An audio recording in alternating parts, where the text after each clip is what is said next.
Hai guys, balik lagi bareng gue Hulky. Di video kali ini kita akan bahas 5 buku yang menginspirasi gue dan menurut gue lo harus banget baca, apalagi buat lo yang kaum millennials.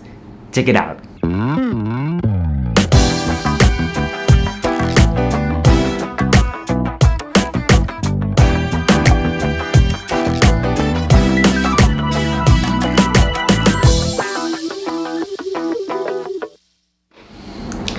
Oke, seperti biasa di channel ini kita akan bahas hal-hal terkait buku, film, musik, pengembangan diri, dari yang ringan sampai yang sedikit berat. Semua hal yang menarik dan tentunya berfaedah akan kita bahas di sini. Di video kali ini kita akan ngobrolin soal 5 buku yang menginspirasi gue dan mostly gue baca selama pandemi ini dan menurut gue worth it banget buat lo para kaum millennials, kaum zillennials, buat lo baca. Oke, kita mulai dari buku yang pertama. Buku ini pasti udah gak asing lagi buat lo karena pasti banyak juga yang udah baca atau mungkin ngelihat konten-konten di Instagram atau TikTok yang bahas buku ini. Dia adalah Atomic Habits. Ya, buku ini gue baca mungkin setahun atau 2 tahun lalu dan buku ini banyak banget ngerubah mindset gue soal gimana caranya punya kebiasaan yang akhirnya bisa kita maintain, bisa sustain. Buku ini ditulis oleh James Clear ya, dan sebenarnya banyak ya buku soal habit.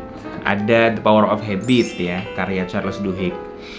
Dan juga ya yang paling terkenal adalah Atomic Habits. Dan menurut gue buku ini sangat-sangat powerful karena dia berisi prinsip-prinsip yang menurut gue sangat clear ya, dijelaskan oleh James Clear gimana caranya membuat habit itu sustain dalam sistem habit kita.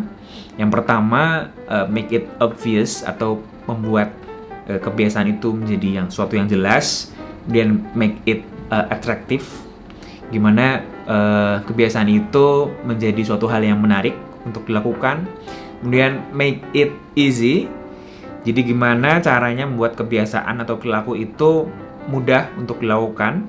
Kemudian make it satisfying, gimana caranya membuat kebiasaan atau perilaku yang ingin kita jadikan sebuah habit itu kita merasa puas ketika melakukannya.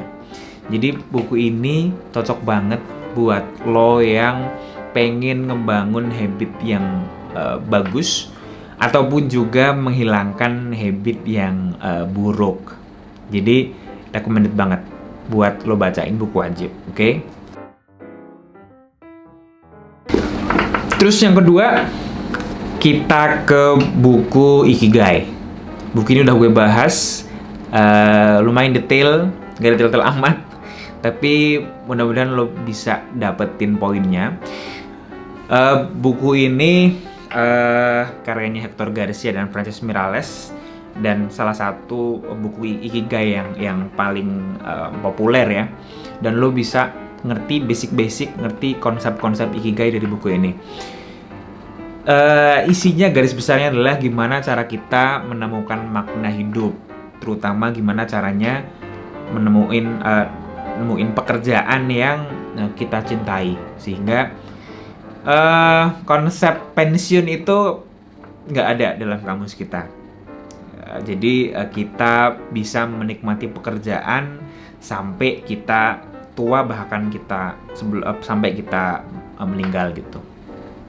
Ini bagus banget buat lo mahamin ketika lo berada dalam quarter life crisis gitu ya. Lo berusaha nemuin apa yang sebenarnya pengen lo cari, lo berusaha buat nemuin makna hidup lo. Ketika lo bingung apakah lo udah berada di jalur karir yang tepat gitu. Ini buku wajib buat merefleksikan diri lo sekarang ada di posisi mana. Oke. Dan ini juga yang membuat gue terus berjalan gitu ya untuk berusaha menemukan passion gue, untuk berusaha ngejalanin semua hal dengan flow, dengan menikmati pekerjaan tersebut, apa yang gue lakuin, sehingga gue bisa punya makna dalam hidup gue. Oke. Kemudian yang ketiga ada buku The Power of Now. Buku kayak karya Eckhart Tolle yang sebenarnya udah buku yang cukup lama ya, buku klasik. Tapi sampai sekarang gue pikir ini jadi buku rujukan ya, buku rujukan buat penulis-penulis, buat para pegiat mindful atau meditasi yang di buku ini kita diajarin buat memahami konsep mindfulness dan juga bisa memaknai kehadiran kita di saat ini. Jadi buat lo yang mungkin susah move on ya dari relationship atau apapun problem dalam hidup lo bisa memaksimalkan konsep here and now ya, untuk menikmati di mana lo berada, kapan atau waktu di mana lo berada dari sisi waktu, tempat. Lo bisa menikmati setiap detik yang lo punya gitu, itu dengan baca buku ini. Dan waktu ngebaca buku ini gue ngerasa banyak banget aha moment gitu ya, banyak banget hal-hal yang selama ini nggak gue sadarin gitu, terkait gimana kita memahami konsep happiness, gimana sebetulnya yang harus kita pursue itu bukan happiness, bukan kebahagiaan, tapi adalah inner peace. Karena inner peace itu selalu bisa kita dapetin di kondisi yang menurut kita menyenangkan ataupun menyedihkan. Karena kita nggak pernah bisa menjamin kita selalu berada di kondisi yang baik atau positif gitu. Kita pasti akan ada momen-momen atau fase-fase yang cukup sulit. Nah, buku ini akan membantu lo buat menjalani hidup yang mindful, yang menyenangkan. Buku ini recommended banget buat lo baca. Oke. Yang keempat ada The 5 AM Club. Ini bukunya Robin Sharma yang mungkin lo udah nggak asing atau lo pasti tahu buku pertamanya dia, The Monk Who Sold His Ferrari. Itu buku bestseller pertamanya kalau gue nggak salah. Dan ya seperti judulnya, buku ini ngasih tahu kita gimana caranya orang-orang sukses yang mereka termasuk morning person ya. Gue nggak mau berdebat gitu ya, karena ya banyak orang-orang sukses juga yang dia night person. Tapi buku ini bisa jadi referensi lo untuk ngerti formulasi gimana menjalani hidup menjadi morning person yang produktif gitu. Banyak banget hal yang gue berhasil implementasiin dan memang it's game changer gitu ya. Jadi gimana cara memaksimalkan waktu kita terutama di pagi hari, step by stepnya dari mulai kita bangun tidur, kemudian kita olahraga, kemudian kita learning di pagi hari dan reflecting di pagi hari. Itu juga akan membuat hari kita bisa semakin produktif. Dan buku ini disajikan dalam bentuk cerita, jadi mirip novel gitu, dan sangat asik untuk diikutin. Dan pelajaran-pelajaran yang dikasih di buku ini tuh dalam bentuk kisah-kisah, jadi sangat menarik, nggak terlalu berat, dan juga ada elemen-elemen tempat-tempat menarik di berbagai belahan dunia, karena ceritanya berbentuk novel gitu.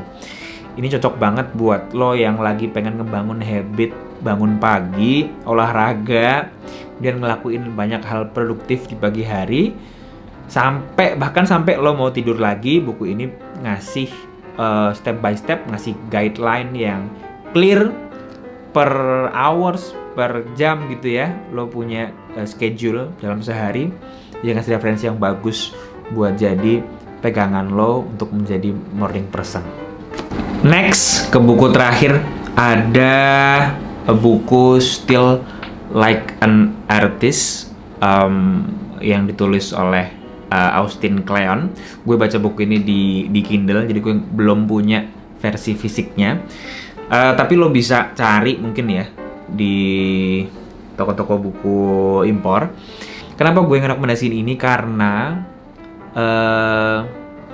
buku ini menyadarkan kita bahwa di setiap diri kita gitu ya, di setiap diri kita itu ada unsur-unsur atau elemen seni yang kita punya, dan gimana caranya kita mengoptimalkan potensi itu untuk bisa menjadi orang yang kreatif. Jadi kalau lo pengen bikin sebuah karya atau punya ide atau gagasan yang pengen lo wujudin, jangan pernah ragu buat make it happen gitu. Karena sebetulnya dalam proses kreatif itu tidak ada ide yang 100% original gitu ya. Jadi hampir semua maestro seni, maestro inventor dan lain sebagainya, itu mereka mengembangkan ide yang sebelumnya dilontarkan oleh orang yang melakukan atau concern dalam hal tersebut gitu. Jadi lo cuma tinggal harus ngelanjutin. Bahkan ada frase imitating then emulating. Jadi ada fase kita meniru dan kemudian kita berikan sedikit sentuhan yang itu adalah khas dari diri kita. Dan itu nggak selalu harus berupa suatu hal yang lebih baik ya. Karena semua dari diri kita tuh punya keunikan ya, dan itu ya pasti lebih akan lebih berbeda dari apa yang orang lain lakuin. Dan itu adalah poin plus yang disitulah disebut proses kreatif yang terjadi. Jadi jangan pernah ragu buat bikin sebuah karya yang kelihatannya orang lain udah bikin gitu, tapi ya pasti ada unsur diri lo yang nggak mungkin ada di orang lain. Maka make it happen. Jangan pernah ragu buat ngebikin sebuah karya yang itu nunjukin banget diri lo gitu. Jadi di buku ini diajarin ada 10 metode, 10 teknik yang bakal ngebikin diri lo bisa membuat karya, gimana caranya mengimitasi karya orang lain dan kemudian memberikan sentuhan lo yang nantinya akan membuat added value dari sebuah karya tersebut. Oke. Itu aja 5 buku yang gue rekomendasiin buat lo baca. Mostly 5 buku ini yang mempengaruhi gue dalam at least setahun terakhir. Dan kemudian salah satunya adalah dengan membuat channel YouTube ini.